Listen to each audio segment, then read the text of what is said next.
Hello friends, welcome to concept. मेरा नाम धर्मेंद्र राजभर है। आज हम बात करेंगे स्टॉप लॉस एंड टारगेट के बारे में और ये भी जानेंगे कि क्यों इतना जरूरी है और ये जानेंगे कि लोगों को क्या परेशानी फेस करते हैं और हमें देखेंगे इसका सोल्यूशन क्या है। ठीक है, तो पहले हम देखेंगे कि यूजुअली लोग स्टॉप लॉस एंड टारगेट कैसे लगाते हैं।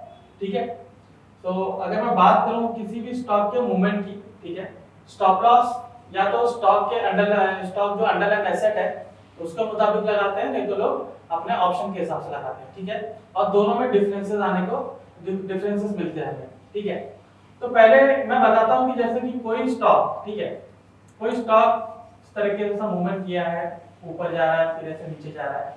ठीक है, अब मान लीजिए अगर यहाँ से उसने मूव करके यहाँ पर ऐसे गया, राइट।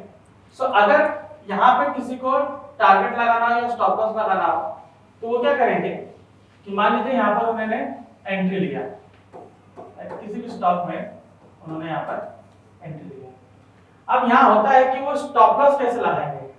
कुछ लोग क्या करते हैं, कुछ लोग जो रिस्क होता है, ठीक है, उसके मुताबिक लगाते हैं कि मैं सिर्फ इतना ही रुपया गंवाना चाहूंगा। जैसे मान लीजिए कि 5,000 रुपए हो गए या फिर 1,000 रुपए हो गए, ठीक है, उसके मुताबिक वो देखते हैं कि कितना स्टॉप लॉस मुझे लगेगा। तो अभी मान लीजिए अगर यहाँ पे कुछ स्टॉक है 500 रुपीज का, राइट, 500 रुपीज का, और उन्होंने इसमें कुछ क्वांटिटी ली है 100, तो अगर वो यहाँ पर स्टॉप लॉस लगाएंगे तो कुछ लगाएंगे 490 का। अभी अगर 490 यहाँ पर आता है, ठीक है, वो सोचेंगे कि मैं यहाँ पर स्टॉप लॉस लगाता हूँ, अगर मैंने 100 क्वांटिटी लिया तो 1000 वाले यहाँ पर लगाएंगे। सिमिलरली अगर जो 5000 जिन्होंने 5000 का लॉस देखना चाह रहे हैं कि मैं इतना सहन कर सकता हूँ, तो वो कुछ यहाँ पर लगाएंगे 450 के आसपास, राइट, अगर उन्होंने 100 क्वांटिटी लिया है। ठीक है, लेकिन क्या ये सही तरीका है स्टॉप लॉस लगाने का? ठीक है, आइए डिस्कस करते हैं। क्योंकि कई बार देखोगे कि जो प्राइस है यहाँ पर जो इन्होंने रिस्क लगाया है कि मैंने जस्ट पैसे के हिसाब से लगाया है, कई बार इसको हिट करता है, इसको भी हिट करता है, यहाँ से टर्न भी करता है और नीचे भी चला जाता है, राइट। कई बार ऐसा होता है क्योंकि हम जो एक स्टॉप लॉस लगाते हैं उसमें थोड़ा प्रॉब्लम फेस करना पड़ता है। ठीक है, अभी यहाँ पर आप देख सकते हो कि मुझे यहाँ पर कोई भी स्टॉप लॉस अच्छा लगाने का सिस्टम यहाँ पर नहीं दिख रहा है। ठीक है, तो अगर मैं कभी भी स्टॉप लॉस लगाता हूँ, ठीक है, अगर मैं अंडरलाइन एसेट की मैं बात करूँ, ठीक है, अगर कोई भी स्टॉक जो मूवमेंट कर रहा है, ठीक है, जैसे कैंडल मूवमेंट कर रही है, ऐसे ऐसे जा रही है, ठीक है, अगर मान लीजिए यहाँ पे जाके यहाँ पे ब्रेकआउट कर रहा है, ठीक है, मैंने यहाँ पर ट्रेड लिया, तो ऑब्वियसली यहाँ पर क्या आता है, जो लेटेस्ट स्विंग रहता है, ठीक है, लेटेस्ट स्विंग जो रहता है, लेटेस्ट स्विंग जो आप बोल सकते हो उसको, हम यहाँ पर अपना ऐसे लगाते हैं, राइट, कि यहाँ तक अगर मेरा आएगा तो मेरा स्टॉप लॉस हिट हो जाएगा और इसी के मुताबिक यहाँ पर मुझे टारगेट मिलता है। ठीक है, अभी टारगेट यूजुअली क्या करते हैं लोग अपने एसएल के हिसाब से लेते हैं। तो कई लोग देखो कि टारगेट लेते हैं 1:1, कई लोग लेते हैं 1:2, उसके बाद 1:3 का भी टारगेट यहाँ पर रहता है। ठीक है, वो अपने रिस्क के हिसाब से लेते हैं कि यहाँ पर मेरा अगर 10,000 का लॉस है तो मैं देखूंगा कि ऊपर मुझे कम से कम 10,000 का प्रॉफिट मिले, या तो 15,000 20,000 अपने रिस्क के हिसाब से टारगेट लगाते हैं। ये एक बहुत ही सिंपल तरीका है जो लोग यहाँ पर स्टॉप लॉस और टारगेट यहाँ पर लगाते हैं। ठीक है, अभी टारगेट और स्टॉप लॉस क्यों जरूरी होता है वो भी हम जानेंगे।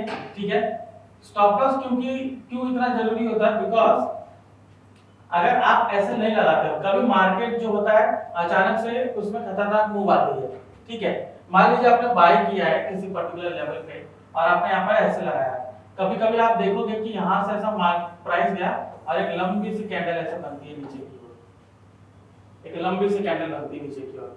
तो अगर यहाँ पर आपने ऐसा अगर नहीं लगाया होगा तो जो नुकसान आप यहाँ पर मान लीजिए 1,000 या फिर 5,000 का देखना चाह रहे थे, वही यहाँ पर नुकसान आपको ज्यादा दिखेगा, 20,000 तक का नुकसान दिख जाएगा अगर प्राइस बहुत नीचे जा रहा है। ठीक है, तो यहाँ पर जो मार्केट अनसर्टेनिटी होती है उससे बचने के लिए हमें ऐसा लगाना बहुत जरूरी होता है। सबसे पहला ये कारण होता है कि ऐसा क्यों जरूरी है। दूसरा कारण ये होता है कि कई लोग आप देखोगे वो वर्किंग प्रोफेशनल होते हैं, ठीक है, वर्किंग प्रोफेशनल होते हैं, उनके पास टाइम नहीं होता है कि वो दिन भर स्क्रीन के सामने बैठे हैं, राइट, उनके पास टाइम नहीं होता है, वो दिन भर स्क्रीन के सामने बैठे हैं, तो अपना वो स्टॉप लॉस और टारगेट लगा के छोड़ देते हैं कि मेरा स्टॉप लॉस हो जाएगा या तो टारगेट मुझे मिल जाएगा, राइट। तो इस तरीके से मैं एसएल और टारगेट यूज करता हूं, ठीक है। अभी यहाँ पर हमने एसएल की बात की, अभी देखते हैं कि टारगेट कितना हमारा होना चाहिए और क्यों उतना जरूरी है, ठीक है। ऑब्वियसली सबसे पहले लोगों के दिमाग में आएगा प्रॉफिट, सबसे पहले दिमाग में आएगा प्रॉफिट, लेकिन कितना प्रॉफिट वो भी जरूरी है, राइट। इसी के लिए हम लोग लगाते हैं टारगेट, इसलिए कि हम लगाते हैं टारगेट। तो लोग क्या करते हैं कि अपने रिस्क के हिसाब से, जैसा हमने अभी प्रीवियसली डिस्कस किया कि वो 1:2 लगाते हैं और 1:3 लगाते हैं। तो क्या ये भी एक सही स्टॉप लॉस टारगेट है? कुछ हद तक हम कह सकते हैं कि सही है, बट अगर आप जो डायनामिज्म चल रहा है, जो चेंजेस चल रहा है, उसके मुताबिक हम सही नहीं बोलेंगे, क्योंकि कई बार आप देखोगे डेटा के हिसाब से मार्केट का ट्रेंड बहुत चेंज होता है, राइट। तो कभी भी मैं अगर डेटा देखूं कि बहुत ऊपर लेवल पर मुझे यहाँ पर रेजिस्टेंस मिल रहा है, तो ऑब्वियसली अगर यहाँ से ट्रेंड चला है तो मैं वहां पर कहीं पर बीच में वहां पर ऊपर की ओर टारगेट रखूंगा, या फिर मुझे बीच में कहीं पर लग रहा है कि यहाँ पर एक अच्छा रेजिस्टेंस है मेरा, तो मैं पहला कुछ पोजीशन यहाँ पर एग्जिट कर लूंगा और कुछ पोजीशन को यहाँ तक होल्ड करूंगा। तो ये जो प्रक्रिया है ये अभी नए जमाने की है कि यहाँ पर मैं डेटा के हिसाब से मैं देखता हूँ कि मुझे किस तरीके से स्टॉप लॉस और टारगेट मुझे मिल सकता है, राइट। तो चलिए हम चार्ट पर देखते हैं कि लोग टेक्निकल बेस पे किस तरीके से वहां पर स्टॉप लॉस और टारगेट लेते हैं, ठीक है। उसके बाद हम देखेंगे कि हम एक टूल कैसे यूज करके स्टॉप लॉस और टारगेट लगा सकते हैं। तो मैं एनालाइज में जाके मैंने चार्ट ऑर्डर ट्रेड मैंने यहाँ पर लगाया। तो अभी जैसे एचडीएफसी बैंक है, यहाँ 5 मिनट का चार्ट लगा हुआ है, आप क्लियरली देख रहे हैं, ठीक है। तो चलिए इसी में मैं आपको बता देता हूँ कि किस तरीके से लोग यहाँ पर टारगेट और स्टॉप लॉस लगाएंगे, ठीक है। तो यहाँ पे अभी करंट प्राइस चल रहा है 1629, ठीक है, 1629 उसका प्राइस चल रहा है, राइट। तो अगर मैं यहाँ पे बाइंग पोजीशन बनाता हूँ इस पर्टिकुलर लेवल, ठीक है, तो मेरा लेटेस्ट स्विंग ये दिख रहा है, करेक्ट। अब मुझे स्टॉप लॉस यहाँ पर 3 तरीके से दिख रहा है। एक अगर लेटेस्ट स्विंग के हिसाब से देखो तो एक ये रहा, एक ये रहा, फिर यहाँ पर बोलेंगे, फिर यहाँ पर बोलेंगे, राइट। तो इस तरीके से अलग अलग मेरा स्टॉप लॉस है। अब इसमें डिपेंड करता है कि आप किस तरीके के ट्रेडर हैं, राइट, कंजर्वेटिव है, एग्रेसिव है, मॉडरेट है, उसके हिसाब से, ठीक है। तो कोई अगर जिसको ज्यादा रिस्क नहीं लेना है तो वो यहाँ पर स्टॉप लॉस लगाएगा, ठीक है। उसको थोड़ा सा ज्यादा रिस्क लेना है तो यहाँ लगाएगा, उसको बड़ा रिस्क लेना वो यहाँ पर अपना स्टॉप लॉस लगाएगा। टारगेट आप देखोगे, पहला टारगेट आप सोचेंगे कि ये रहा, यहाँ से प्राइस में, यहाँ से आप देख सकते हो कई बार प्राइस ने रिजेक्ट किया है, तो मेरा पहला टारगेट यही होगा, छोटा सा, तो ये इनके लिए होगा, राइट। फिर आपको बड़ा टारगेट यहाँ पर मिल रहा है, ठीक है, यहाँ से यहाँ तक, ठीक है। तो अगर ये इनके लिए हो सकता है या फिर इनके लिए हो सकता है, और दोनों के केस में आप देखोगे यहाँ पर 1:1 आ रहा है, यहाँ पर भी कुछ क्लोज टू 1:1 ही इसका आएगा, ठीक है। तो ये मैंने क्या किया, हम सिर्फ चार्ट को देखकर यहाँ पर एक स्टॉप लॉस और टारगेट लगा रहे हैं, ठीक है। अभी अगर मैं आपको बताऊं कि डेटा कैलकुलेशन के हिसाब से मुझे कुछ लेवल्स मिलते हैं जहां पर मैं स्टॉप लॉस और टारगेट लगा सकता हूं, राइट। सो वो काफी अच्छी बात होगी, क्योंकि मुझे ज्यादा कुछ हर एक का चार्ट देखने का जरूरत नहीं है, ठीक है। मैं वहां पर सिस्टम में अलग अलग इंस्ट्रूमेंट डाल के मैं उसका स्टॉप लॉस और टारगेट देख सकता हूं। अगर मान लीजिए मैंने किसी में भी ट्रेड बनाया है तो मैं उसमें कैसे स्टॉप लॉस टारगेट लगाऊंगा उसको मुझे क्लियरली दिखेगा, राइट। तो पहले ट्रेडिंग में आइए, क्वांट मॉडल में आप देखिए स्टॉप एंड टारगेट है ना, ऑप्टिमल स्टॉप एंड टारगेट। तो पहले हम स्टॉप एंड टारगेट पे जाते हैं, ठीक है। तो यहाँ पे जो मैं लेवल्स की बात कर रहा था, जो हमने उस पे देखा कि टारगेट का कैसा था और स्टॉप लॉस का कैसा था, राइट। तो यहाँ पर आपको डेटा के आधार पर आपको मिलेगा कि किस तरीके से आप स्टॉप लॉस और टारगेट लगा सकते हैं, ठीक है। तो चलिए आपको बारी बारी में आपको इसमें एक्सप्लेन करता हूँ, ठीक है। तो जैसे यहाँ पर मैं स्टॉक्स की बात कर रहा हूँ, हम स्टॉक्स पे आते हैं, ठीक है। तो जैसे यहाँ पर आप देख सकते हो यहाँ पर अदानी एंटरटेनमेंट है, राइट, अदानी पोर्ट्स है, फिर एल्कम है, जस्ट अ मिनट।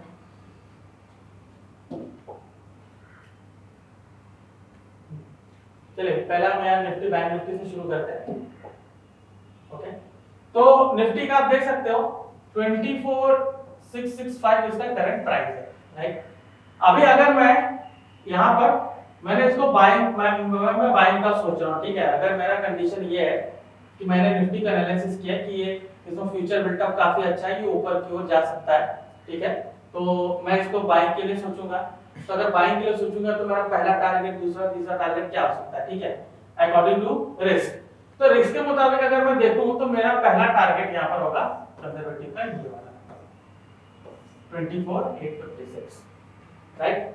अब उसी में अगर मैं स्टॉप लॉस को मैं देखूं तो एज ए कंजर्वेटिव मेरा स्टॉप लॉस होगा 24,386, ये मेरा ऐसा होगा, राइट। अगर मैं थोड़ा सा ज्यादा रिस्क लेता हूं, मतलब मैं निफ्टी को बाय कर रहा हूं तो थोड़ा और होल्ड करने की सोच रहा हूं, राइट, कि मेरा टारगेट मुझे थोड़ा और बड़ा मिले जहां मुझे एक अच्छा प्रॉफिट मिल सकता है, तो मैं ये वाले को टारगेट में बनाऊंगा, टारगेट 2।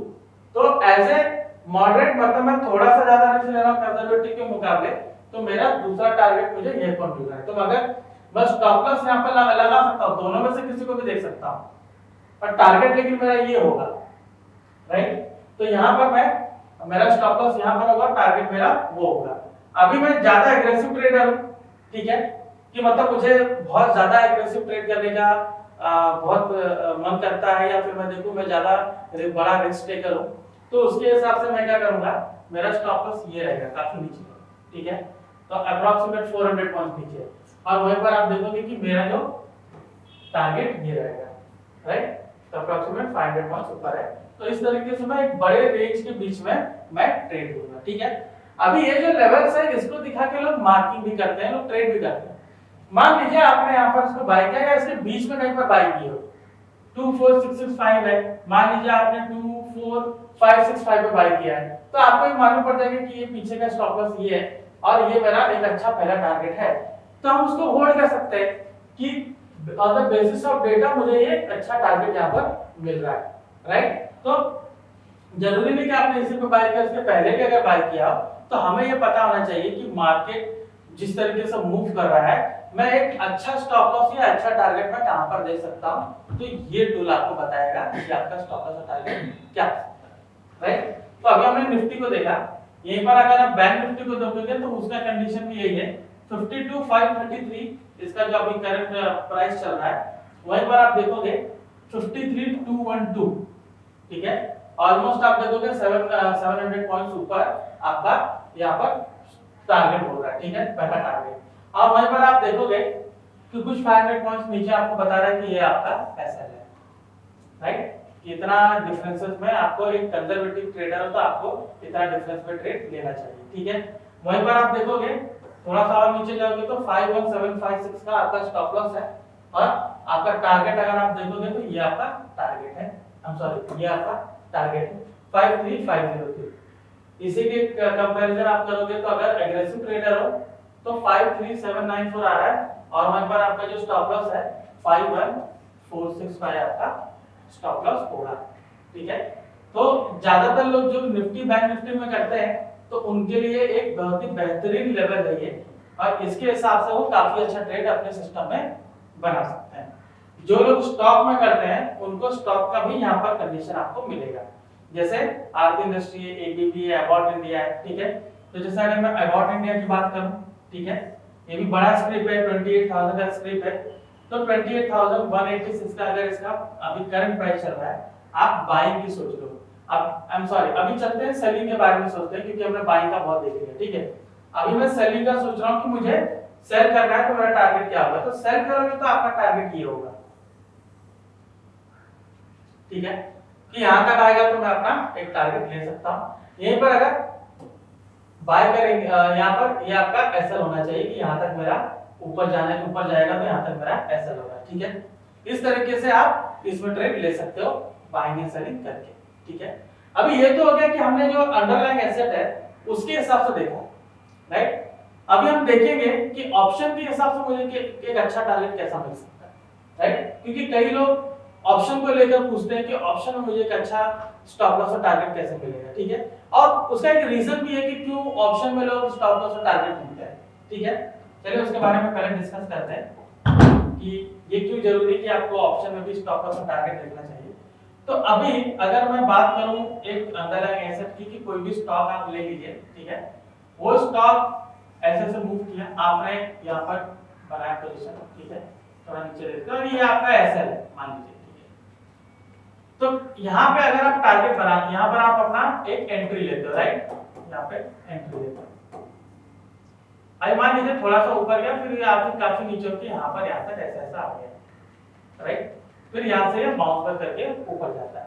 लेकिन वहीं पर अगर ऑप्शन में आप देखोगे कि ऑप्शन में अगर इस तरीके से मूव किया है, यहाँ पर ऊपर गया है, ठीक है, आप यहाँ पर अगर एंट्री बना लेते हो तो ये जो नीचे तक उसने रिट्रेस किया है, यहाँ से काफी नीचे तक आ जाता है, ठीक है। और जब तक ये ऐसा हिट करके ऐसे नीचे जाता है यहाँ तक, तब तक ये आप देखोगे प्राइस बहुत ही नीचे चला जाता है, ठीक है, काफी ज्यादा नीचे चला जाता है इसके मुकाबले। तो यहाँ पर आपको ऑप्शन में लॉसेस आपको काफी देखना पड़ता है, ठीक है।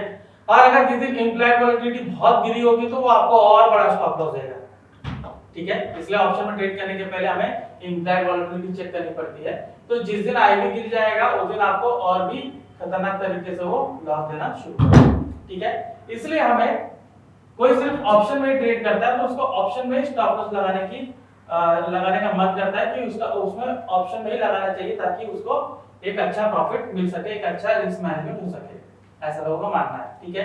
तो ऑप्शन के हिसाब से अगर मुझे स्टॉप लॉस और टारगेट लगाना है, ठीक है, तो मैं कॉन्सेप्ट में आऊंगा और यहाँ पर ट्रेडिंग में जाके ऑप्टिमम स्टॉप एंड टारगेट पे क्लिक करेंगे, ठीक है।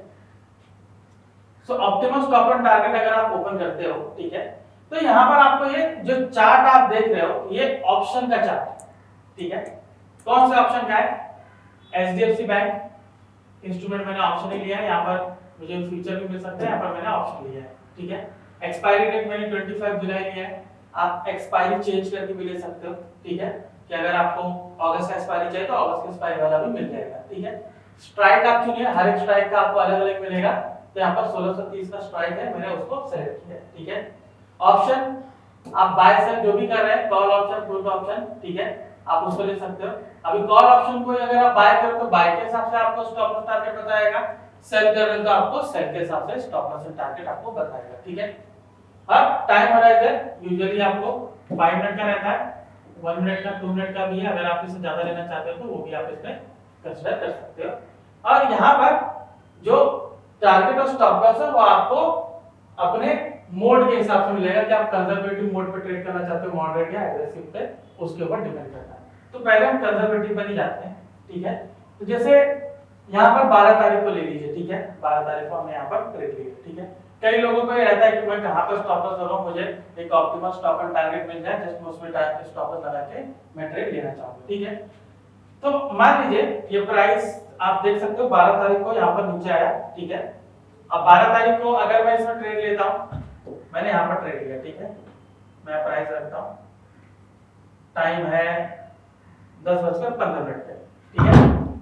तो यहाँ पर आप देख सकते हैं 10:15 पे इसका प्राइस इसका चल रहा था 2765, ठीक है, 2765। अभी यहाँ पर बोला क्या गया कि अगर आप इसमें ट्रेड लेते हो तो आपको अच्छा टारगेट, ऑप्टिमल टारगेट आपको 29.75 बोला है, और एक स्टॉप लॉस जहां तक वो जा सकता है, जो एक ऑप्टिमल स्टॉप लॉस है जहां से रिटर्न भी हो सकता है, वो आपको 22 बोला गया, ठीक है। तो अगर मैं यहाँ पर ट्रेड लेता हूँ, ठीक है, तो मैं वेट करूंगा 22 का मेरा स्टॉप लॉस है, ठीक है, बट 22 का मेरा स्टॉप लॉस हिट नहीं हुआ। और यहाँ से आप देखोगे 10:55, उसके बाद आप देख सकते हो यहाँ पे 11 बजे और 11:08 आप देख सकते हो, 11:05 देख सकते हो 31 का इसने हाई किया। तो जो ऑप्टिमल जो टारगेट बोला गया था वो टारगेट मुझे यहाँ पर मिल गया, वो टारगेट मुझे यहाँ पर क्लियरली मिल गया, ठीक है। अभी यहीं पर अगर मैं आज की बात करूं, अगर मैं आज 16 तारीख है, आज भी अगर मैं टारगेट, अगर मैं यहाँ पर ट्रेड लेता हूँ, ठीक है, तो अगर मैं कहीं पर भी ट्रेड लेता हूँ, ठीक है, तो मान लीजिए अगर मैं यहाँ पर बाय करता हूँ 2720, जो भी इसका अभी करंट प्राइस इसका जो चल रहा है 27.50, ठीक है। तो यहाँ पर मुझे टारगेट देखिए क्लियरली वो तो बता रहा है कि 31 के आसपास मेरा टारगेट होना चाहिए, ऑप्टिमल टारगेट मेरा 31 होना चाहिए अगर मैंने इसको बाय किया है। अगर मैंने यहाँ पर एचडीएफसी में कुछ एनालिसिस किया है कि एचडीएफसी ऊपर की ओर जा सकता है, तो इस हिसाब से मैं इसमें ट्रेड बना सकता हूँ, ठीक है। यहाँ से आप चेंज कर सकते हो, अगर मैं इसको चेंज करूंगा मॉडरेट, तो टारगेट मेरा बड़ा हो जाएगा, स्टॉप लॉस भी मेरा बड़ा हो जाएगा। एग्रेसिव अगर करूंगा तो वो और भी बड़ा हो जाएगा। ठीक है, तो कंजर्वेटिव अगर आप करना चाहते हो ऑप्शन में तो कंजर्वेटिव करिए। अभी जैसे यहाँ पर देखिए सी को चेंज करके मैं पी करता हूँ। ठीक है, तो उसके हिसाब से देखिए मुझे यहाँ पर मेरा टारगेट यहाँ पर चेंज हुआ है कि अगर मैं यहाँ पर बाय करता हूँ तो मुझे कितने का टारगेट होगा, कितने का स्टॉप लॉस होगा।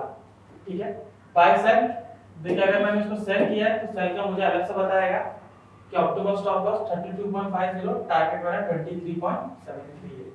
ठीक है, तो अगर मैंने इस ऑप्शन को सेल किया है तो मेरा पहला टारगेट 23.73 होना चाहिए।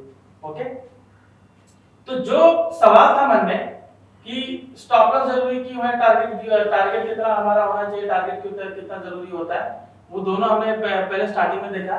परेशानी क्या फेस करते हैं वो भी हमने डिस्कस किया, और उस परेशानी का हल क्या है वो हमने सामने देख लिया। ठीक है, कि डेटा के हिसाब से कैसे आप लेवल के हिसाब से ट्रेड निकाल सकते हो, और मान लीजिए अगर आपको फ्यूचर में ट्रेड नहीं करना है या स्टॉक में नहीं, आपको ऑप्शन में स्टॉप लॉस लगाना है, तो हमने देखा कि ऑप्शन में किस तरीके से स्टॉप लॉस हमें लगाया है। तो ये था हमारा स्टॉप लॉस एंड टारगेट के ऊपर सेशन। अगर ये वीडियो आपको पसंद आया तो प्लीज लाइक एंड शेयर कीजिए। धन्यवाद।